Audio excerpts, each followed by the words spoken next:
घेताना भरपूर अशी चॉईस करायची, भरपूर असा वेळ घ्यायचा आणि ती साडी फक्त एकदाच वेअर करायची. तुम्ही पण असंच करतात का? नक्कीच मला कमेंट करून सांगा. सगळ्यात लास्टचं ऑप्शन मी कपाट आवरायला ठेवलं, जे की सगळ्यात निवांत काम आहे. एक एक करून मी जे काही कपडे होते ते आवरायला घेतले.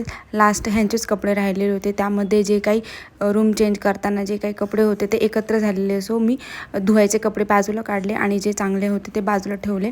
आणि प्रेस करायचं म्हटलं तर रोज डेलीला प्रेस करत असते. अशा प्रकारे एक एक कप्प्यामध्ये जे काही कपडे होते ते लावून दिले आणि असा काही होता जो माझ्या कपाटाचा फायनल लुक.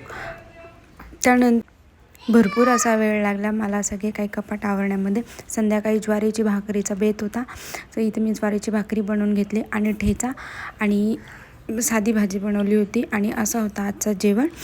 साधं सिंपल होतं आणि खूप कंटाळाही येत होता, कारण की खूप दमलेली होते. चला भेटूया पुढच्या ब्लॉगमध्ये. आणि तुम्हाला नक्कीच व्हिडिओ आवडली असेल तर लाईकही करा, सबस्क्राईबही करा. आणि नवीन जर तुम्हाला काही टॉपिक हवे असेल तसेही तुम्ही कळवत राहा.